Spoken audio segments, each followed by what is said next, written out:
one problem that envelopes a lot of the artistic search is the search for the things that you would like to depict, and it comes out across, it's probably mentioned as the painter's or the artist's style. And I think I noticed is that a lot of people, they don't study very much, just do studies, and I feel like it's because that studies have a sort of drudgery to them, that they're just like, oh, I'm just gonna.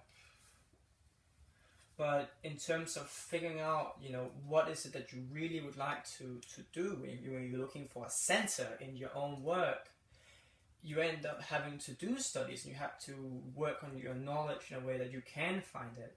The problem with finding a center is you don't know exactly what it is that you want. And another problem comes from when that you do find an artist that, they're doing the work, I really admire this work, and I want to make something that has that same energy. And in that fear of becoming a copy of them, you deny yourself the pleasure of exploring the work with your pencil.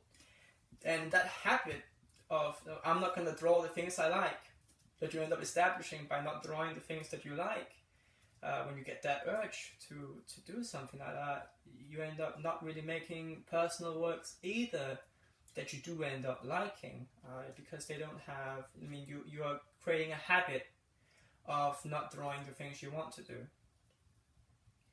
There was a study done, and I think it's quite nice to use this example here, and it was simply that they had to figure out how do children learn, and it was done as you had two groups, and the goal was to figure out how much could they improve the accuracy of hitting a bucket that was 10 meters away from them, which is not a long distance to throw a ball. And the first group had to only practice when they were having the practice sessions on the bucket that was 10 meters away. And the second group that they were testing with had to simply practice hitting a bucket they never got the chance to hit the 10-meter bucket. All they got a chance to do was to practice on one that was close to them, 5 meters, and one that was further away, 15 meters. And what they found after 2 weeks was that you simply end up with more accuracy if you practice something that has a difference, something where you're both practicing either or. And the group B, even though they have never practiced with the 10-meter bucket, they had a higher percent chance accuracy of actually hitting this target. And it's quite telling as well, because even if you know what the center is that you really want to do, then you're not looking at a video like this, of course. But when you are working towards that, it's really difficult to actually do that. Just do the things you like to do, even if you get told, just do what you want. So instead, for me, what I've done is I'm taking this study to heart and really thought, okay, I'm going to aim across. If I eventually want to aim and hit here, I'm going to hit in a big area around it, and I'm going to improve my accuracy in such a way that I can hit any target around in a very huge range, like big artillery ship just shooting, and I will always hit the mark really precisely. In both with stylized work but also very realistic work, I'm trying to figure out the in-between. So of course I'm surrounded here in my studio by all these basically skeletal and anatomical models, and these are really good. They're great for me, but I feel that they are only as good as in studying them, I'm building my mental model of the person, so that when I'm actually drawing things that have force and have energy in them, that I'm drawing them in a way that actually helps transmit that energy, that their arms are properly articulated, and that it's a sound and sane piece, even if the gesture becomes crazy. And so that's also drawing from my dancing, which is not at all drawing related, but still it's art-wise related. And then I'm doing studies of my own recordings of myself dancing, which ends up me critiquing my posing of like I can push my hip much further out here without losing my balance, and like this would be more interesting if I and so there's a big mutual development there.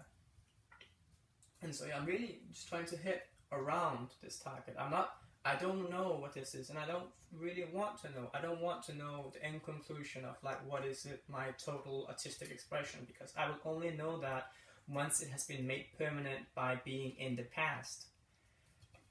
And I don't care for this aim anymore, because I'm having a really good time, because I've shifted my mentality. Instead of just like, oh, I want to do this and it has to be all big, I'm just gonna draw this thing because I like it, and then I will figure out what I can do with that in my system that I've already established for myself later.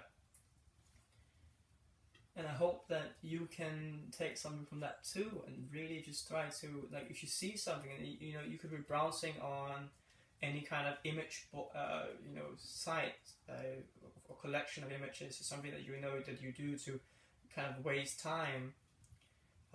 There's a lot of websites that just congregate a lot of really cool photos, and you go, oh, and you can just keep browsing forever. But if you just look at it and you don't interpret it or you don't work with it, then it won't really appear on your output, right? So when you are dealing with the world and you're taking it in, you're sensitive, and then the creative output is you giving back. And so it's really developing this mutual, just taking in and giving out, and you have to use the tools that you choose in order to do this. So that was something about studying and also trying to find yourself, because it is difficult, and I honestly wish you luck. Hope that you will do something that you like, and I might see it one day. Thanks for listening.